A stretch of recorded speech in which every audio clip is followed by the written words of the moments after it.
Bonjour à tous les passionnés de la mer. Moi, c'est Stéphanie Lazzaro, artiste, illustratrice et tatoueuse basée à Marseille et spécialisée dans le monde marin. Depuis 2 ans, je dessine les espèces marines qui peuplent nos océans et nos mers, mais surtout, je me documente et j'essaye de les comprendre. Et c'est ça que j'aimerais essayer de vous transmettre ici. Parce que je reste persuadée que si on veut pouvoir mieux les protéger, il faut aussi plus en parler. Et surtout, savoir de quoi on parle. Et que la curiosité n'est pas un vilain défaut. Entre croquis, anecdotes et petites découvertes scientifiques, installe-toi bien, on y va. Alors pourquoi le crabe bleu? Eh bien c'est simple, j'ai commencé cette série sur Instagram et je demande régulièrement des espèces que mes abonnés aimeraient voir. Et la semaine dernière, on m'a posté en commentaire le crabe. Et là, je me suis dit, Mamadou, mais quel crabe? Est-ce que je fais le crabe vert que tout le monde connaît ou est-ce que j'essaye d'en trouver un autre? Et du coup, je me suis penchée dans ce bouquin que j'adore, qui est Découvrir la vie sous-marine de Méditerranée. Et j'ai regardé à peu près tous les crabes, parce qu'il faut savoir que les crabes, il y en a en tout 7000 espèces. Alors, pas en Méditerranée, mais dans le monde. 7000 espèces, à savoir que à l'inverse, les mammifères, il n'y a que 5400 espèces. Et du coup, j'ai commencé à feuilleter le bouquin, en me disant, qu'est-ce que je vais bien pouvoir dessiner aujourd'hui? Et c'est là que m'est venue l'idée du crabe bleu. Alors au début, c'était un choix à peu près que graphique. Je me disais, ah ouais, bleu, c'est sympa, ça va mettre un peu de couleur dans mon carnet. Et en fait, très rapidement, j'ai commencé à faire quelques recherches sur Internet. Et là, je me suis dit, c'est une espèce invasive qui est en train de dérégler la biodiversité de l'étang de Berre. Hyper intéressant. C'est pour ça que je me suis penchée sur le crabe bleu. Alors pour ceux qui ne connaîtraient pas l'étang de Berre, qu'est-ce que l'étang de Berre? L'étang de Berre, c'est le plus grand étang d'eau saumâtre d'Europe. Il fait 155 km². Alors qu'est-ce que c'est un étang d'eau saumâtre? Eau saumâtre, ça veut tout simplement dire qu'il y a de l'eau qui vient aussi bien des rivières que de la mer. Et du coup, on se retrouve dans un milieu où se mélange de l'eau salée et de l'eau douce. Ce qui crée un écosystème assez particulier où on peut aussi bien trouver des espèces marines que des espèces d'eau douce, que des oiseaux migrateurs. Et du coup, l'étang de Berre, il faut savoir qu'autour de cet étang de Berre, il y a 4 zones de Natura 2000 où on essaye de protéger la faune et la flore. Donc on a beau dire l'étang de Berre, c'est pas très beau avec ses usines pétrochimiques et tout ce qui va avec qui sont implantées dans les années 60, mais c'est quand même quelque chose de très important à sauvegarder pour la région. Et heureusement, on en prend de plus en plus conscience. Sauf que le petit crabe, en même temps dans les années 60 que l'usine EDF et les usines pétrochimiques, qu'est-ce qui est arrivé? Ce tout petit crabe bleu qui lui aussi, franchement, fait pas du bien à la biodiversité et au système socio-économique de l'étang de Berre. Mais ça, du coup, on y reviendra plus tard. On va du coup commencer par s'intéresser à l'anatomie de ce petit crabe pour voir comment on le reconnaît.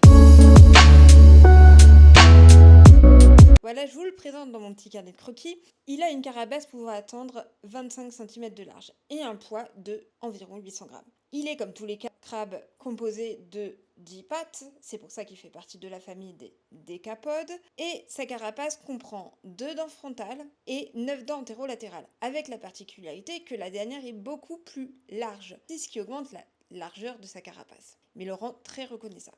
Dans les autres particularités de ce crabe, on peut noter que les pinces avant changent de couleur selon le sexe. Chez les mâles, elles sont bleues, chez les femelles, elles sont plus rouges, ce qui permet de reconnaître facilement une femelle d'un mâle.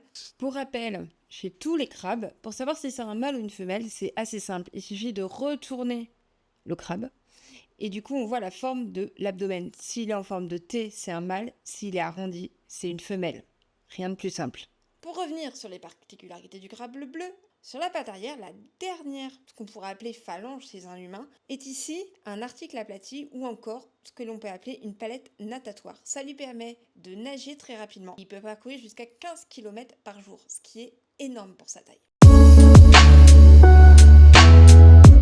Alors maintenant qu'on a regardé en détail un peu l'anatomie du crabe bleu, moi j'adore toujours m'intéresser à des petits détails de sa vie. C'est un peu bizarre dit comme ça, mais je trouve que chez les animaux marins, c'est toujours hyper intéressant, c'est la reproduction. Et le deuxième point que je vais évoquer dans ce petit chapitre, c'est la mue. C'est que les serpents muent, et bien les crabes aussi. Pourquoi? Parce que la carapace, elle est dure. À mesure de sa vie, il va muer pour pouvoir grandir. Du coup, je vais reprendre mon petit carnet, parce que je me suis fait une petite anti-sèche. C'est à ça que ça me sert le carnet, c'est à retenir et à pouvoir retrouver assez facilement toutes les petites informations que j'ai glane à droite à gauche. Du coup, au niveau de la mue, c'est simple en fait. Tout part des hormones, mais comme à peu près tout sur Terre, on sait toujours quand il y a un changement, que ce soit dans le corps humain, dans les animaux, généralement, c'est déclenché quand même par une hormone. Et l'hormone qui va commencer le travail, c'est l'hormone inhibitrice de la mue. En fait, elle fait des cycles comme ça, et quand elle diminue, elle va entraîner l'augmentation d'une autre hormone, l'ecdystéroïde, qui est une hormone produite par la glande Y. Au déclenchement de cette hormone, le crabe, il va commencer à arrêter de manger et il va se gonfler d'eau.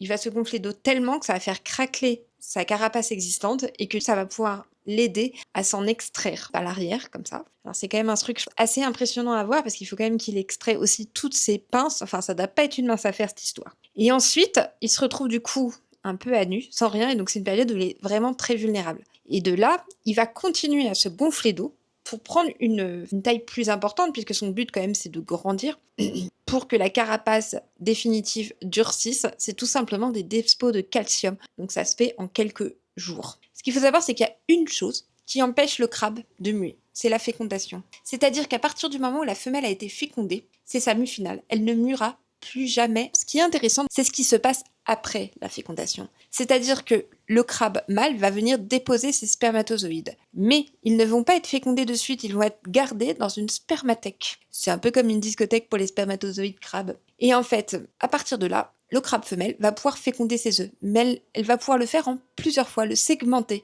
Et à chaque fois, elle va féconder entre 2 à 6 millions d'œufs qu'elle va venir conserver pendant à peu près 2 semaines au niveau de son abdomen avant de les voir éclore. Il faut savoir qu'elle peut faire jusqu'à 5 pontes sur plusieurs mois. Moi, je trouve ça quand même assez fou de se dire qu'elle peut garder ses spermatozoïdes pendant un certain temps et féconder petit à petit. Alors maintenant qu'on a parlé de la fécondation, il semble intéressant de revenir à cette petite histoire du crabe bleu et de l'étang de Berre. Le crabe bleu est originaire des côtes américaines. Donc, comment a-t-il fait pour se retrouver dans l'étang de Berre dans les années 60 ? L'hypothèse est simple et elle paraît plus que plausible. C'est encore nous les hommes qui l'avons fait. Je m'explique. Lorsque les gros bateaux partent des États-Unis pour arriver en France, des fois ils ne sont pas suffisamment chargés. Et donc pour permettre l'équilibre du bateau, on remplit le bateau de ce qu'on appelle les eaux de ballast. C'est-à-dire que c'est de l'eau qu'on récupère dans le milieu naturel, donc aux États-Unis, et qu'on ramène dans le bateau en France pour permettre d'équilibrer le bateau. Et arrivé à bon port, qu'est-ce qu'on fait ? On lâche l'eau de ballast. Et donc on suppose que ces petits crabes bleus étaient dans l'eau de ballast et se sont retrouvés dans l'étang de Berre. Jusqu'ici, vous allez me dire, rien de bien grave. Rien de bien grave, sauf que le crabe bleu, c'est une espèce invasive, destructrice et opportuniste. D'un, elle peut vivre absolument dans quelque salinité que ce soit, aussi bien dans l'eau de mer que dans l'eau de rivière. 2. Le crabe bleu, il peut vivre dans des températures avec un delta très important, entre 3 et 40 degrés, donc ça lui permet de vivre dans beaucoup d'environnements. Et troisièmement, il bouffe à peu près tout ce qui passe pour se nourrir. Il n'est pas très regardant, des mollusques, des algues, des poissons et même des crabes. Il faut savoir que dans les zones où on a observé une augmentation des crabes bleus, on observe aussi une diminution, voire une disparition complète des crabes verts. C'est pour dire à quel point le crabe bleu influe sur l'écosystème dans lequel il est. Et socio-économiquement pour les temps de Berre, c'est pas la joie non plus. Parce que en plus de bouffer à peu près tout et de s'attaquer aux poissons, aux denrées et tout ça, le crabe bleu il s'attaque aussi aux filets de pêche. Économiquement, c'est compliqué pour les pêcheurs et on peut bien l'entendre. Alors qu'est-ce qu'on pourrait voir comme solution ? Et bien pour ça, il y a des chercheurs qui sont en train de travailler dans l'Institut océanique de Méditerranée, si je ne me trompe pas. Et ces chercheurs-là, ils prônent quoi ? Ils prônent la pêche au crabe bleu. Que déjà, c'est un mec qui est très, très bon. Il faut savoir qu'aux États-Unis, énormément de gens le mangent. Et comme il n'est pas assez de prédateurs dans les temps de Berre pour ce crabe, l'idée est de pouvoir le pêcher de manière raisonnable et raisonnée afin de rétablir un équilibre dans cet étang de Berre. Et comme toute bonne chose a une fin, on arrive à la fin de cet épisode et j'espère que pour ce premier épisode, vous serez un peu indulgents. C'est un crash test. Mais en tout cas, moi, j'ai pris énormément de plaisir à partager tout ce que j'avais appris avec vous. Alors si cette petite discussion autour de mon carnet t'a plu, n'hésite pas à me le dire en commentaire et propose-moi une nouvelle espèce de la Méditerranée et du sud de la France parce que je trouve qu'il est important de faire connaître ce qui est juste à côté de chez nous. Et si tu veux continuer cette plongée et rater aucun des épisodes, n'hésite pas à t'abonner. Et je te dis à très vite pour une nouvelle découverte.